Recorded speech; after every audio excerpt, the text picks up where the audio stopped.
Well, welcome everybody to another episode of Your Spiritual Journey. This is Dr. Bob Dove, and this is this place and the space where we get real about real things. I just wanted to ask you again, if you would like to keep us on the air, please consider donating at Patreon or just liking us or subscribing. All those things are a help. So today we have two interesting guests, and I'm pretty excited about this. These are two Gen Z women, and if you've been following this podcast, you've seen quite a few old people, and today we're going to look at a younger group, the Gen Zers, which I learned you're called Zoomers. Did you know that? My generation is boomers, and you're the Zoomers. Mm-hmm. So that's how that goes. I met these young ladies at an interfaith picnic, and I was told that they would be wonderful for my podcast. So I agreed with the person who told me that because he was on my podcast a while ago. So I'm going to start off with a rather general question.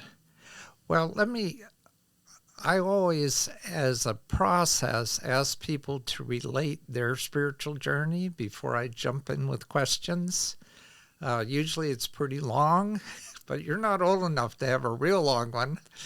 But that's the process. So maybe we'll just start there. So I would like to introduce Fatima and Nimet. And Fatima, if you'll go first, and Nimet, then you follow up with your story, then I'll get to the questions. Okay? So my parents were very religious, and so that really had an effect on me. And so I was really brought up with very conservative, very religious parents. And so I went to a boarding school in New Jersey, and so to help with my religious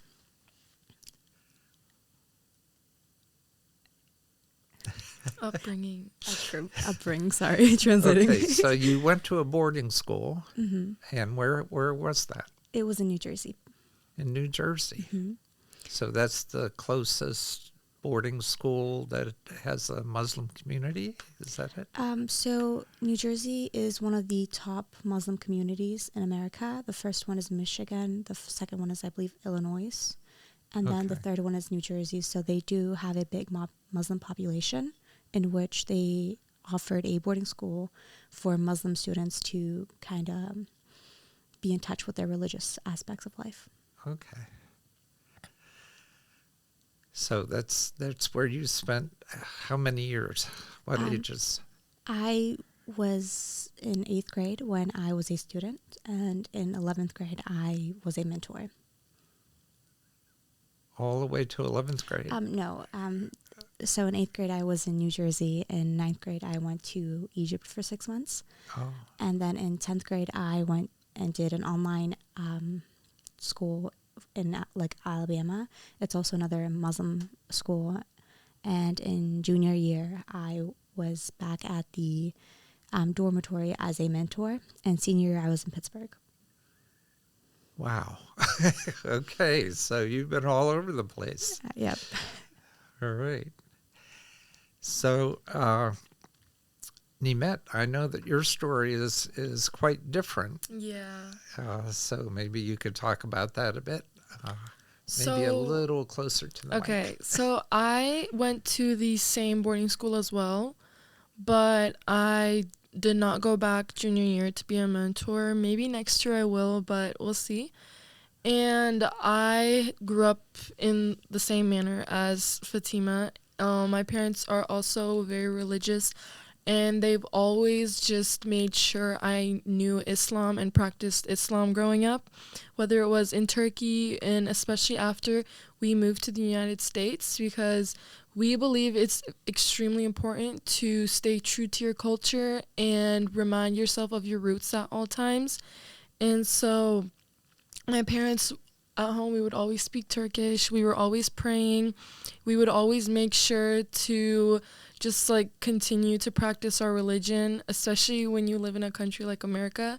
As you know, it's extremely easy to get caught up in everything that's going on around you and sort of forget about your religion. But my parents made sure that I knew what my religion was, that I liked practicing it, that you have to really find it yourself in a way after a point. Like, of course, being born Muslim does help a lot, but at the end of the day, you also have to start practicing, like, by wanting to yourself after a point, as opposed to just having your parents always, like, there to guide you.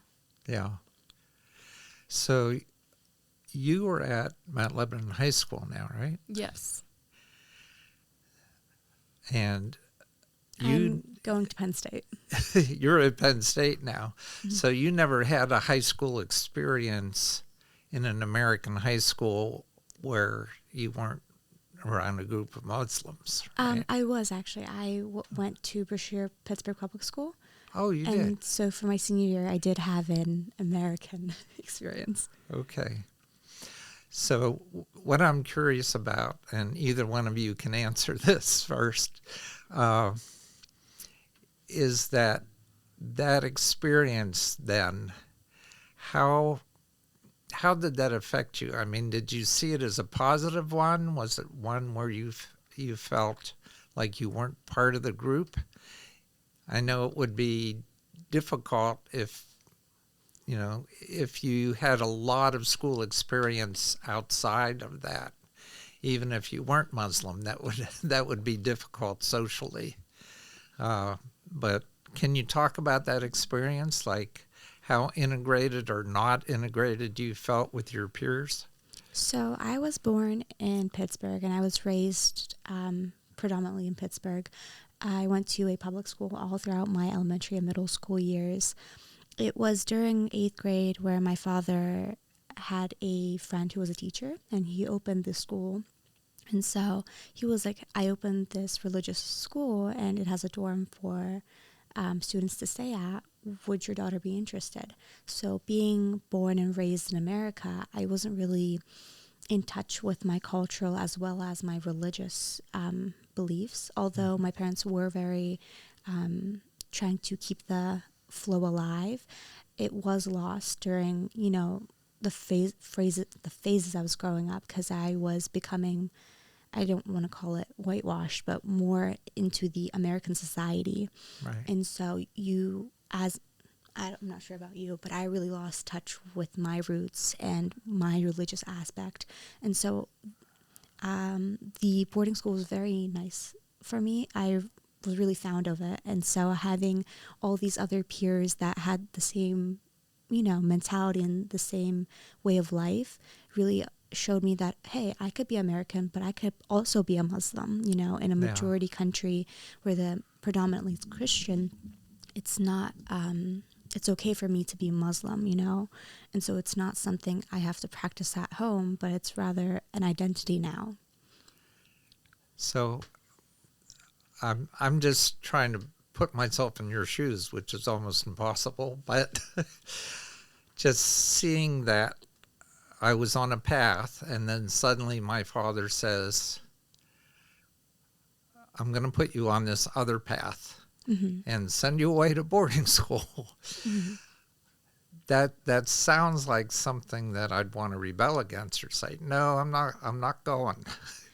Were you just accepting of, sure, that sounds good to me? So at my whole visits in Turkey, it was always a sad departure, because I was always very interested in how they lived and how the actual culture was. So having the opportunity in 8th grade was really, it gave me a lot of excitement, to be honest. And so I was very excited to go on this adventure all by myself and to re-in touch with my roots. And so it was kind of like the Book of Solomon.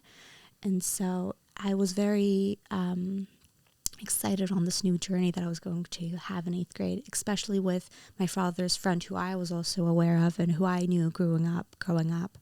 And so I wasn't scared, actually. I was really excited. And so. Okay, so it was a positive experience all around. Most definitely. Okay. I could say it really did change me. Yeah. So, how about you? For me, even though I was born in Turkey, I moved to the United States at a very young age. And so I also was predominantly raised in America. And I was constantly exposed to like the American culture and like just like the American environment growing up. I've always went to public school, except for when I did go to that private boarding school in 8th grade. And honestly, when I do look back at it, really do realize that it shapes you as a person in a way, because since you're exposed to a whole different environment constantly that's really different to what you're seeing at home, it makes you realize the true worth of your religion and your culture. Because I know a lot of people who are in similar situations and they've completely lost touch with their culture and their religion. And by looking at those people and using them as an example, you can really learn to just overall make sure that you don't go down the same path. And it makes you realize how important and crucial it is to have religion and culture embedded into your life. And overall, just how lucky you are to be living with a family that does embody and embrace their roots. Okay. Is it possible if I could echo on that? Okay, sure. Like how Nimet said, I think it was a very nice way to be introduced to an identity of which we were always told at home. And so you're Turkish, you're Muslim, but what does it really mean to be a Turkish American or a Turkish Muslim in America? And so that exposure did definitely bring this positive impact on myself, in which it was, hey, all these people are Muslim, but they're also American. And so there is no shame in being a minority in America. You don't have to be with them, as your own identity. You could bring, you could become the salad of America. Mm-hmm. And so that really did give a positive impact on my path in my spiritual journey, since I don't have to be similar to be an American. I don't have to have the same values or the morals or the beliefs of my fellow classmates. I could be myself, and I am also an American. And so that did shape this positive view or new perspective for myself. So was the boarding school co-ed, or was it all women? So it was co-ed, but it was separated. And so it was a girls' dormitory plus a boys' dormitory, but the classes were separated. Mm-hmm. And so there were boys, but there were also girls. Some of our like extracurriculars were co-ed, but most of the classrooms were separated by gender. Okay. So getting back to gender, do either of you have brothers? Yes. Yes, there. No, here. Yes. Oh, you both have brothers. Yeah. Okay. I don't think we both have sisters, though. No. Yeah. Okay. The reason I ask is that coming from the perspective of somebody who's learned about what it is like to be a Muslim woman from television, often we get the picture that brothers are extremely overprotective, that they feel responsible for you or want to guide you. Now, there probably is different if it's an older brother versus a younger brother. Mm-hmm. So I guess I'm thinking of, Nimet, is your brother older or younger? Actually, both me and Fatima are the oldest, so... We both have younger siblings. Yeah. Okay, so they're younger brothers. Mm-hmm. All right. But I actually, that's a very nice topic that you brought up. I really wanted to emphasize that this is what is portrayed in television, because this is what is culturally to be normal in our societies back in the Middle East. And so having the protective sibling as a brother or an older or younger is very common culturally, but not in Islam. So it has nothing to do rather with religion, but all with the culture that we were brought up. And so although back home it is very protective, because in unsafe occasions, but religiously it has nothing to do with being a protective male or anything.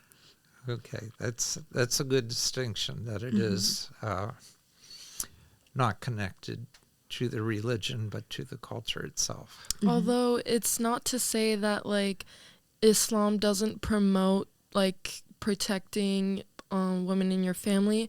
It's more so like a mutual sort of like authority over each other, as opposed to just opposing the women. Yeah. Because, for instance, in wars, not all men would go to war, but some would be there to protect the families and the ones such as women, wives, children. And so it is given to the role of men, but it's nothing as seen on television, the over-exaggeration of it. Rather, it's more about being in a safe community. And so, a woman shouldn't, it's not, most television says women can't work, if they're from the Middle East. That has nothing to do with, religion, actually. There are lots of Muslim women who are professors, who are, teachers, as well as businesswomen. Our Prophet's wife was actually the most famous businesswoman in Medina and Mecca at the time. She was also the richest businesswoman. And so that rather is a cultural aspect in which a lot of Americans in the world really misview. And so rather being protective is a role assigned to a man, but it's nothing over exaggerated or something like that, as shown in TV. Yeah, and the West portrays Islam in a very like antagonist light. Overall, you can see this in just like social media, in the news, in movies and shows, everything like that. But Islam was actually the first, like the Islamic community and Islam teachings itself was actually one of the first to give women rights in terms of like property and financial situations and stuff like that. And the West really portrays it as like, women in Islam are always oppressed. They're not allowed to work. They're not allowed to drive, do anything like that.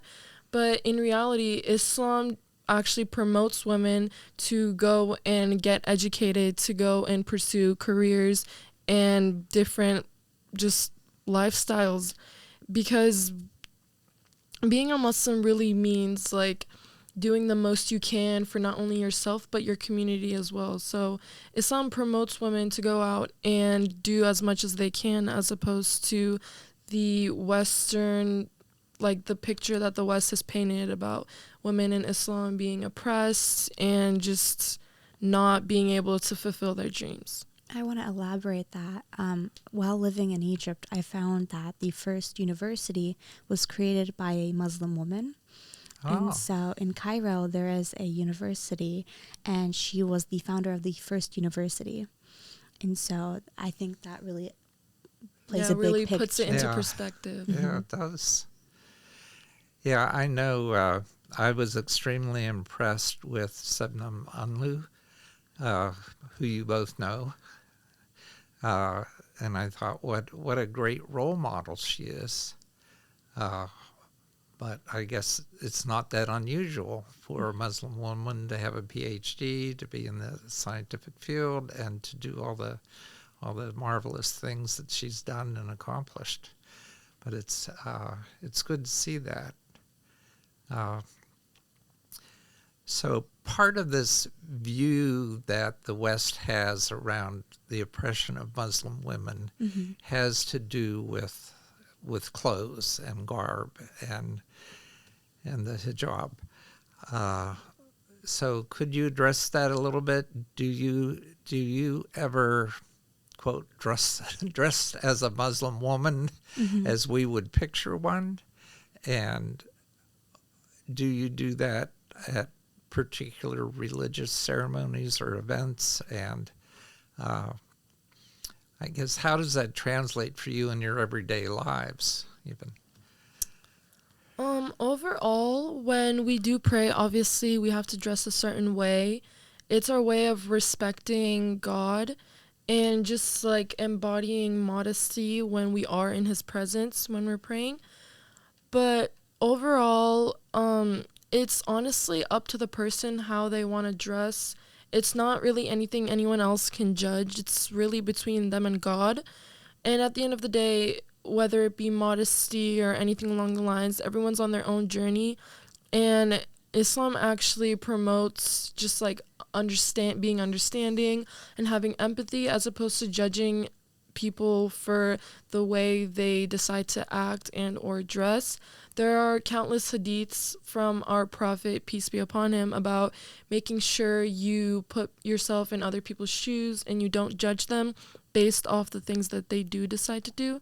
So at the end of the day, however someone wants to dress and anything along the lines of that, it's up to them. But obviously when we are in the presence of God, we do make sure we are in the appropriate attire, and that's just overall so we can respect him to the highest degree that he deserves. And this isn't only a woman's job. Men also have to cover from the kneecap to the belly button while praying. Oh, they do? Mm-hmm. I had no idea. And women, you know how nuns would cover their hair and their neck. So that actually is mostly what women would do during praying or praying rituals. So they would try to cover until the ankles and the wrists, plus the hair and the neck. And so there are different fard or obligations that both men and women have to do in order to stand in front of God and pray. And for instance, wearing the hijab on cultural thing, the hijab is sent down as fard, but it is said that no man or woman can force a woman to wear the hijab. So that is a lot of very pushback. I wouldn't want to say pushback, but rather a very misunderstanding that we hear, especially with some countries I don't want to name, but having an obligatory hijab, which is actually forbidden in Islam. It's not a man's or a woman's job to tell another woman how to dress. The hijab is mandatory after puberty, and so it is recommended that you put a hijab is actually, sorry, I should elaborate on this first. A hijab is meant as a covering from head to toe. And so in some mazhabs, it is said that you would cover the face, including, because it's head to toe, but some only cover their hair and their, arms to their knees. And so it's very, it doesn't have a direct translation or direct quote. And so the mistaken that women are forced to is very, like I said, cultural and not religious. And so one of my main reasons of, not wearing it is not because I was forced or I had to take it off or anything like that, but rather it's upon an individual's mindset to choose to obey the word of God. And so I wanted to say that as well. And I just want to elaborate on what she said. And in terms of just forcing women, Islam has never promoted forcing women to do anything they don't want to in any sort of way, whether it be, like she said, like wearing the hijab and covering up, or it's actually forbidden in Islam to, for instance, make a woman marry someone that she's not interested in, or anything along the lines of that. Women, like Islam never ever promotes opposing women and or dimming down their light and their rights. It actually promotes giving women rights and making sure that they are also heard, that their voices are also heard, that their presence is also like in the eyes of everyone else, that people know that they have a voice as well. Yeah. Well, this is a lot different than Yeah. than many of us were raised to believe. Yeah, the West likes to really paint a different picture when it Yeah. comes to Islam in the Middle East. Yeah, I was getting a bit of an education on that. I've been reading this book, Rethinking Muslim Women and the Veil, and Changing Historical and Modern Stereotypes. And it gave me some clues about what you're saying. But it's interesting. In this book, they interviewed some women who wear the cover. They call it the cover, and women who didn't. And then their views of each other, like how did they feel about women who did cover and women who didn't cover, based on that. So I'm curious to know how you think of yourselves. Do you think of yourselves as Muslim Americans or Americans who just happen to be Muslim? Or, have you really looked at that and said, how do I think of myself? Overall, I honestly see myself as a Turkish Muslim who happens to be living in the United States. Okay. Because at the end of the day, as I said, it's extremely important to stay true to your roots and make sure that they're embedded throughout your life and your lifestyle. So wherever I go, I'm always going to be a Turkish Muslim, whether it be in the United States, Europe, Asia, Africa, anywhere I'd go to live. So I honestly see myself as a Turkish Muslim who happens to be living in America, but it's also extremely important to assimilate to that certain identity of being a Turkish American Muslim. Okay. And how about you? I actually view myself as a Turkish American because I was born and raised in America. America was always, being American or being brought up in America was always a big culture or a big influence on myself. And so I view myself as a Turkish American, and so a Turkish American Muslim. And so I am both American and Turkish. And so there is no, I don't see a problem with that, being a Turkish American and being a Muslim at the same time. Yeah. Now, I'm assuming you have some friends who are not Turkish and not Muslim. Mm-hmm. Have you had to navigate any uncomfortable situations when they found out that you were Muslim? Mm-hmm. Or has all that been just nothing in your generation? Nobody cares? Actually, can I go? Yeah. So this happened when I was in 4th grade. So we had, my mom had come to the school and she brought something. It was a treat for a holiday where, classrooms give out treats. And one of my classmates was like, oh, her mom was wearing a hijab, and he tried to start making fun of me. But my friends were really quick. My very Christian, very hardcore Christian, very white African American friends were like, hey, you can't say that, so what? And so they really stuck up, and they actually protected me in that situation. And so they were really quick to deal with it. And so I did have negative things, but on class-wise, my friends were always protective. They didn't see any, how should I phrase it? Something wrong with it, but they were really respectful of it. Especially in high school, I was going to go out with some friends during senior year, and we were going to choose a restaurant, but since the restaurant offered pork, they were like, hey, let's not go to this one, but this one. And they later told me that they didn't choose the first restaurant, which was very popular at the time, because they were thinking about me and what I could eat at the restaurant. And so it was very thoughtful. Yeah. Kind of friends you want to have. Mm-hmm. Terrific. Yeah, honestly, I feel like living in America also helps because it's such like a big melting pot, as we like to call it. And so since we do live amongst so many different religions and ethnicities and backgrounds, accepting people's backgrounds and who they are is a lot more normalized in our society.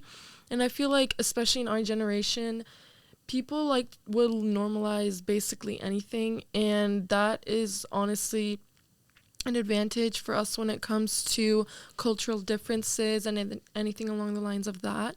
So for me, mainly my friends have always been extremely accepting and kind towards it because, like, as I said before, since we all live amongst so many different backgrounds, it's normal to accept people for who they are and embrace everyone's differences. So Yeah. So pretty much it hasn't been an issue for you most of your life so far. Mm-hmm. Okay, that's good to know. Uh, there are, to my understanding, different times of the day where you're expected to pray. Mm-hmm. And typically that's at least 5 times a day, right?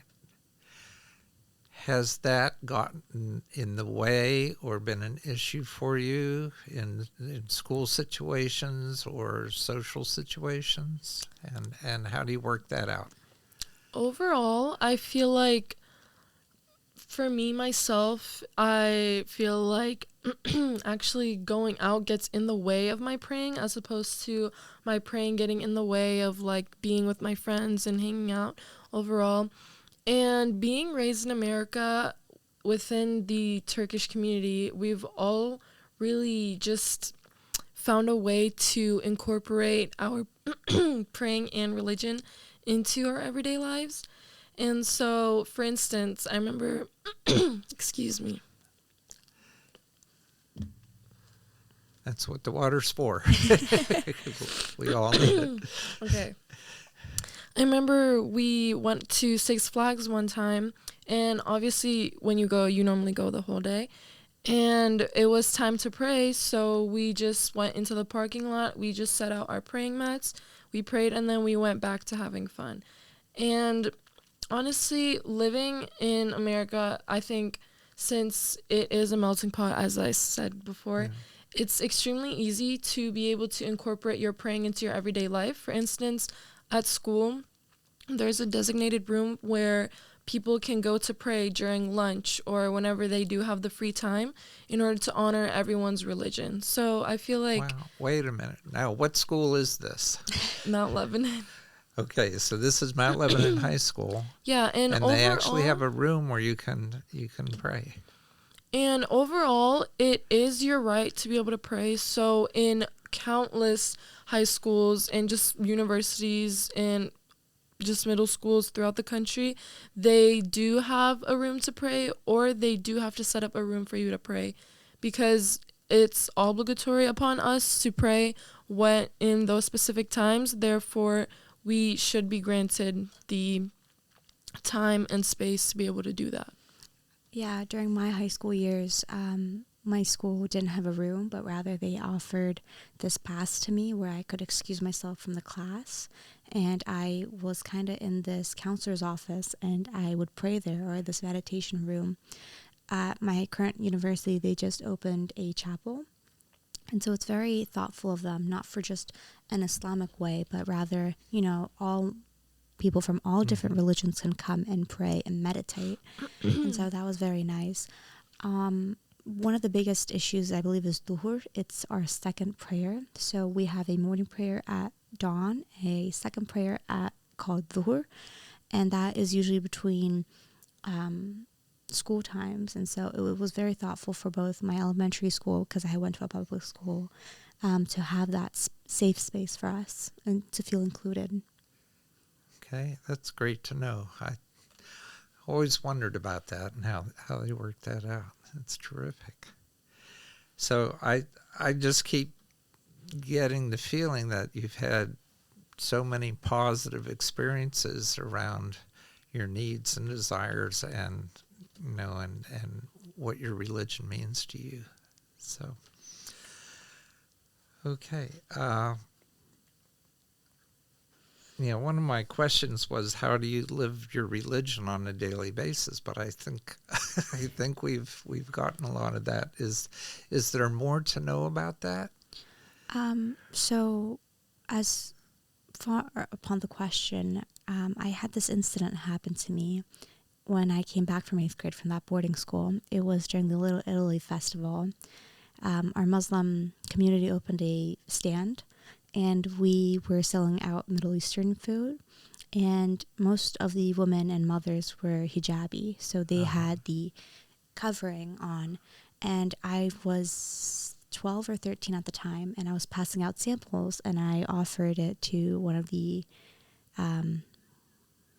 a person walking by, and he did have a very negative thing. He said, "I don't want anything from jihadists." And so I had a total mental breakdown. I was crying. All my uncles and relatives came, and they're like, "Hey, what's going on?" And we had this solid 30-minute conversation, because I had just believed that I could, freely become a Turkish American. And that very incident right after the boarding school really did affect me. And so I'm like, "We're not jihadists, we're all peaceful, I don't know what you mean." And it was very sad to see that none of the strangers did anything. It was very upsetting. But yeah, I did have an upsetting situation there. And another idea that I want to expand upon, that wasn't in my Muslim community, but I know 2 Muslim women were stabbed in Pittsburgh, I believe in 2017. And so during that whole week, all of our friends were like, "Oh, stay indoors, just in case." And this isn't just a racial attack on the Muslim community, but we also had a synagogue, Right. the Tree of Life Synagogue. And so this, I believe, racial issue is not towards any racial group or minority, but it's this hatred that unfortunately that most people had to go through, especially with African Americans, with the synagogue here in Pittsburgh, with Trayvon Martin, with us as Muslims. And so this hatred isn't just specialized in one particular group, but it's spread. And so I think overcoming that hatred was a big idea. And so it was very sad, but, I think we'll get over it, because, the same friends that stood up for me are going to stand up for others as well. And so I think in Islam, community unity is very important. And so, as a community, you must stick up for one another. You could be Jewish, you could be Christian, but I will have to stand with you, because we are a community. This is what, a salad is. It's different parts of, the world and how our values and mindsets view, but we have to stand up for each other. Yeah. Yeah, it's hard to learn that lesson, that person's reaction is their reaction. It has nothing to do with you at all. It has everything to do with them. I think it was very influenced heavily after 9/11 as well, with this Middle Eastern evil perspective. They're evil, they're jihadists and stuff like that. So it's very unfortunate that the media does portray us that way, especially with the head coverings and 9/11. We stand nowhere near it. And so Islam was actually the most peaceful religion in the Middle East. It's what before the Prophet Muhammad's time, they were burying not Muslim girls, but they were marrying girls. So when Islam came, they said Muslim men should be proud of their daughters, because it's their daughters who will help grant them into Jannah, which is heaven. And so, the Prophet being able to abolish this idea that, having a daughter is nothing but shame, he really abolished this idea of this in 12 years, with Islam being brought onto his shoulders. And so, unfortunately, after, 9/11, we did go back to that Jahiliyyah, or ignorant time, and where Islam was portrayed very badly. Okay. Sorry, it was a mouthful. That's okay. That's what we're here for, to have a conversation.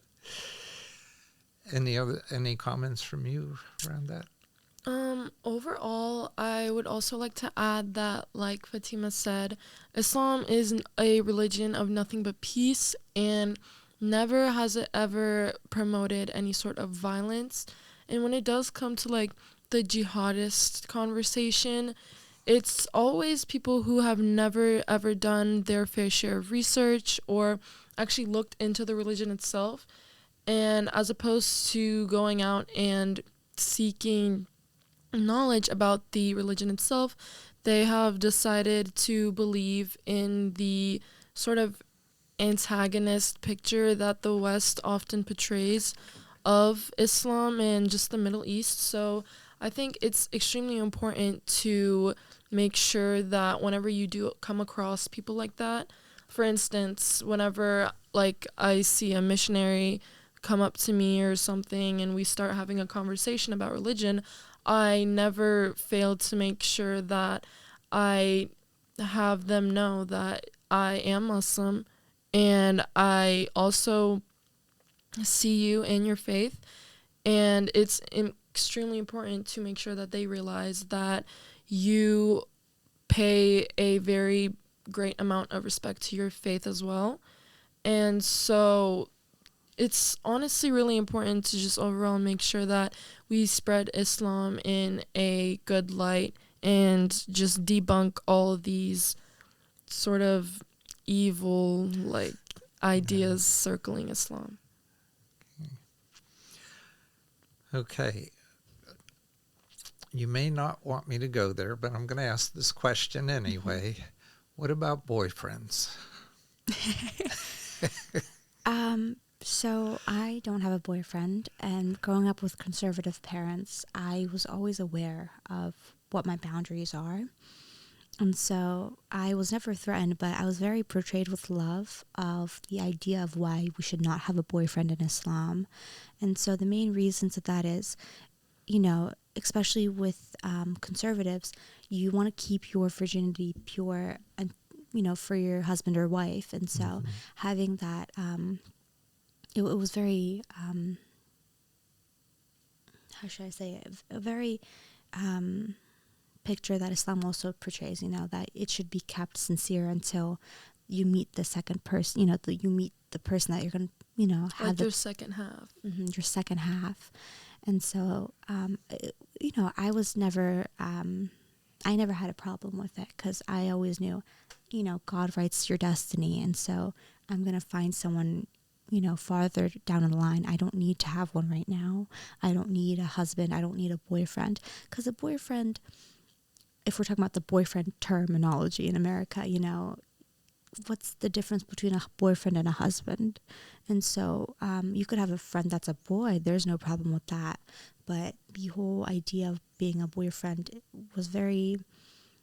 I never had a problem with it, to be honest. Okay. Yeah, and to elaborate on what she just said, Islam portrays love in a way that it's like very special and sacred, and one of the reasons that it does not promote being in relation with the opposite gender before marriage is because when you constantly look around you, whether it be social media or especially in the music industry, there are countless like memes, tweets, and songs about heartbreak. And that heartbreak generally comes from relations that bloom before marriage. And so Islam has this sort of, it advises people to not go into any extreme relations with the opposite gender before marriage for that fact. It's in order to protect the person themselves from that big heartbreak. And everyone knows, like, your first love, your first kiss, the first time you hold hands with someone, they're all very special things. And overall, one of the big reasons that we do have this advisory is because overall God wants us to save that for a special person as opposed to just like waste our first times away and just not deal with any unnecessary drama or heartbreak. So that's one of the main reasons. Islam also has this idea that if you are married, you have to tell everyone. So a secret marriage is not really completely considered a marriage if it's a secret marriage, because the idea of being married is to be known that you are, you know, untouchable right now, you know, that you're in a relationship. And so the idea with, you know, God forbid, but divorce. If there is divorce, a woman will get something known as no, before marriage, she would get something known as behir, because she kept her virginity for so long, and she, went through that countless struggle with her own carnal soul to keep herself so pure. And so she gets mehir, which is kind of like dowry. And during divorce, she also gets something like mehir. So it's because of her contribution to the marriage. And so while divorcing, a man will often give what a woman says, hey, I want 20% of this, or I want 50% of that. And so it's something written down. It's like alimony, I believe, in English. Mm-hmm. And so there is written rules that a man has to give that. And so there are regulations like that as well, in the Islamic religion about, certain key problems. Divorce is totally halal. So it's, if you don't feel comfortable, or if it's not going the path that you wanted to go towards, divorce is always available. So the forced idea marriage, or the arranged marriage, of how it's so bad in the Middle East, it's not, portrayed correctly, I would want to say. Yeah, and to elaborate on what Fatima just said, overall, all these rules in regards to like meher and alimony are all there to protect women. And this is because in Islam, women are held to such a high regard. Like, it's said that heaven is under the feet of our mothers, and there are countless hadiths from our Prophet, peace and blessings be upon him, and verses talking about protecting women and making sure that they feel secure and safe. In fact, one of the last words of our Prophet, peace and blessings be upon him, when he was passing away, was protect women, protect women, protect women. And that really puts it into perspective and goes to emphasize the fact that women are very sacred in Islam. How does this go over with your peer group? Because if you've got friends with boyfriends, or mm-hmm. and that's typically the conversation, or what they want to talk about in their with their peers. Yeah. So I have. Does that get awkward, or people respect your beliefs? So I was in very international friend groups for a very long time, and so, growing up, that really didn't have an effect on me, because they knew, she does her own thing, I have my own thing. So It wasn't really a big issue. The whole talking about that wasn't a big thing with us. It was more about, what was going on, the current events, the music industry a lot, the film industry. So it didn't really portray a big role in my friendships and stuff like that, especially with, my friend who are boys, or my friend who are girls, or stuff like that.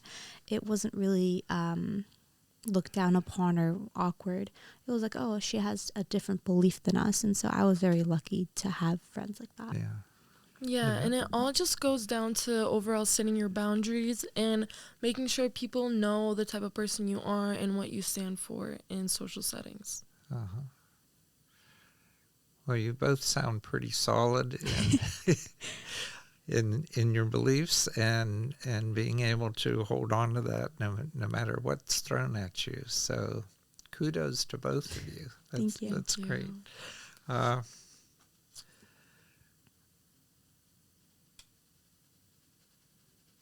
think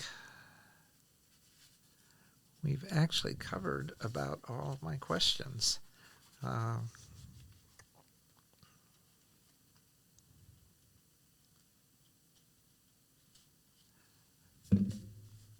At the end of every podcast, mm-hmm. I ask my guests a particular question to respond to, and I'd like to go there with each of you separately. So, Nimet, I'm going to start with you. And the question is, what words of wisdom, or any words, would you like to leave with our audience as something that they should take away from their conversation? Going along with the topic of religion and culture, I'm assuming most of your audience are Americans. And overall, America is a melting pot. And whether it be from when you look at it historically or currently, just overall, it's such a diverse land. It's basically land made up of immigrants. And I'd like to say that overall, it's extremely important to make sure that you stay true to your roots and your religion and who you are. And don't dim your light just to be accepted by people. You can always find people who are similar to you or understand your situation and your beliefs and or what you're going through.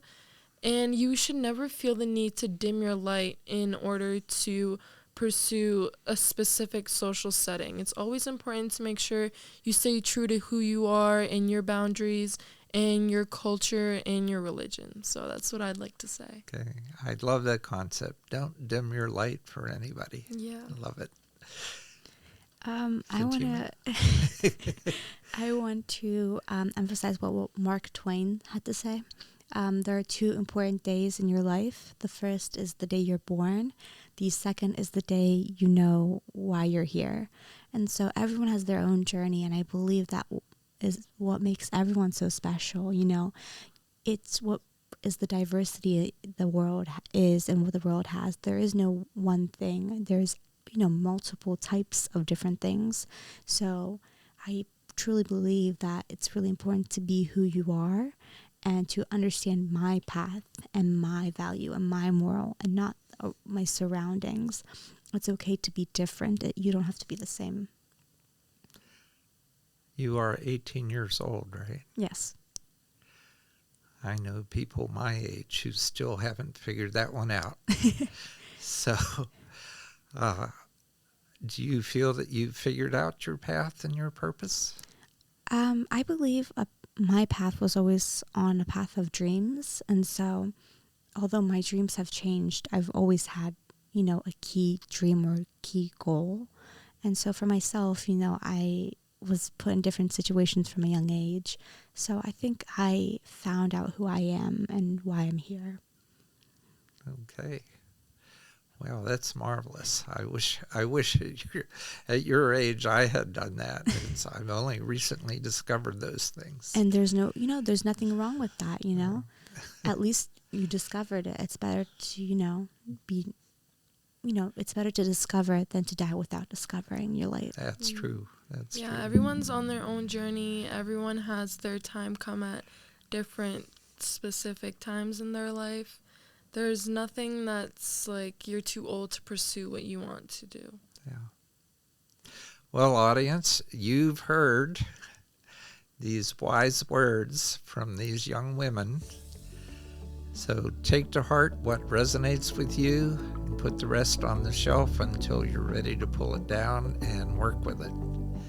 Until next time, this has been your spiritual journey.